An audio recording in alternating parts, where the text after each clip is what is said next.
Hello, কি অবস্থা সবার? ওয়েলকাম টু আজকের ভিডিও। সো আজকে আমরা দেখবো হচ্ছে কোড ফোর্সেসে কিভাবে অ্যাকাউন্ট করতে পারি। সো কোড ফোর্সেস অ্যাকাউন্ট করার জন্য ফার্স্ট হচ্ছে আমরা codeforces.com এ চলে আসবো। দেন এখান থেকে যাবো হচ্ছে রেজিস্টারে, যেহেতু আমরা নতুন অ্যাকাউন্ট করবো, সো আমাকে ফার্স্ট রেজিস্টার করতে হবে। রেজিস্ট্রেশন আসার পরে আমাকে হচ্ছে এখানে একটা ইউজার নেম দিতে হবে, ঠিক আছে? কোনো একটা ইউজার নেম যেটা আগে কখনো ইউজ করা হয় নাই। যদি আগে ইউজ করা হয় তাহলে আমি ওই ইউজার নেমটা ইউজ করতে পারবো না। সো আমি আমার মতো একটা ইউজার নেম চুজ করতে হবে। সো এটা আগে ইউজ করা হয়েছে, তো আমি আরেকটা জিরো অ্যাড করে দিচ্ছি নিউ ইউজার নেমের জন্য। দেন হচ্ছে আমাকে একটা ইমেল দেওয়া লাগবে। সো আমি প্রেফার করবো আপনার হচ্ছে আপনার পার্সোনাল যে মেইল আছে যেটা রেগুলার ইউজ করেন ওটা ইউজ করার জন্য, ভার্সিটি মেইলটা ইউজ না করার জন্য, ঠিক আছে? তো আমি আপাতত একটা টেম্পোরারি মেইল নিয়ে নিচ্ছি এখান থেকে। আমি একটা টেম্পোরারি মেইল ইউজ করব। আচ্ছা, দেন হচ্ছে একটা স্ট্রং পাসওয়ার্ড দেওয়া লাগবে।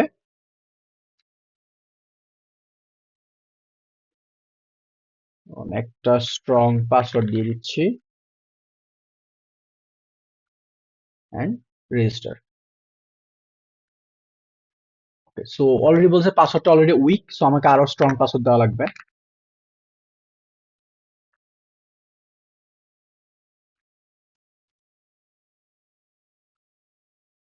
রেজিস্টার। ওকে, সো এখন হয়ে গেছে, ঠিক আছে? তো তারপর বলতেছে যে যেই মেইলটা আমি রেজিস্টার করছি এটা আমাকে কি বলতে কনফার্ম করতে হবে। তো আমার মেইলে যদি যাই তাহলে মেইল বক্সে দেখবো যে একটা কনফার্মেশন মেইল চলে আসছে। ওকে, কোড ফোর্সেস থেকে ইমেল কনফার্মেশনে যাব। দেন এই যে এখানে একটা লিংক আছে কনফার্ম করার জন্য, এটা যদি আমি ক্লিক করি তাহলে আমার মেইলটা কি করবে, কনফার্ম করে দেবে। ওকে, যে এদিকে লিখা আসছে যে মেইল ইজ কনফার্ম। তো আমার মেইল অলরেডি কনফার্ম কনফার্ম হওয়ার পরে অলরেডি আমাকে লগ ইন দেখাচ্ছে। রাইট, তার মানে আমি অলরেডি লগ ইন আসার পরে, সো এটা হচ্ছে আমার কারেন্ট ড্যাশবোর্ড। ঠিক আছে, যে এখানে কোনো প্রবলেম সলভ করা নাই, এটা হচ্ছে আমার প্রোফাইল। আচ্ছা, সো এখন আমরা প্রবলেম সলভ করব কিভাবে লগ ইন করার পরে। সো প্রবলেম সলভ করার জন্য হচ্ছে আমরা এখান থেকে প্রবলেম সেটে চলে যাব, কোড ফোর্সেসের।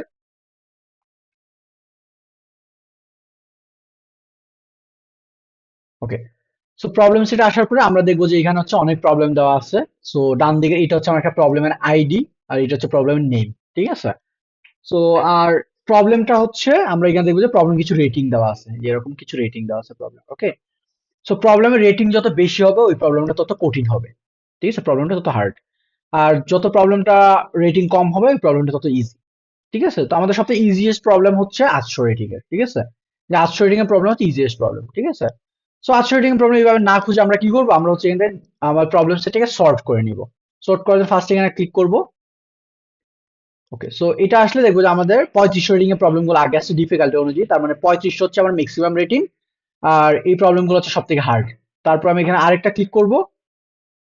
ক্লিক করলে দেখবো যে 800 রেটিং থেকে শুরু হয়েছে, তার মানে এই প্রবলেম গুলো হচ্ছে আমার সব থেকে ইজি প্রবলেম, 800 রেটিং এর প্রবলেম, ঠিক আছে? আর সব থেকে ইজি প্রবলেম হচ্ছে কোনটা, ওয়াটারমেলন, ঠিক আছে? আর এটার সলভ করা দেখেন অনেক বেশি, রাইট? সো আমরা যদি একটু প্রবলেমটাতে যাই এখানে ক্লিক করে, তাহলে একটা প্রবলেমের স্টেটমেন্টটা চলে আসবে আমার কাছে। সো এটা হচ্ছে প্রবলেমের স্টেটমেন্ট, আমাকে কি করতে হবে এটা প্রবলেম বলা আছে। আর এটা হচ্ছে প্রবলেমের ইনপুট সেকশন। ওকে, তো ইনপুট সেকশনে কি দেখবো আমরা, যে কি ইনপুট দিবে আমাকে সেটা বলা আছে। আর আউটপুট সেকশনে দেখবো হচ্ছে কি আমাকে আউটপুট প্রোভাইড করতে হবে।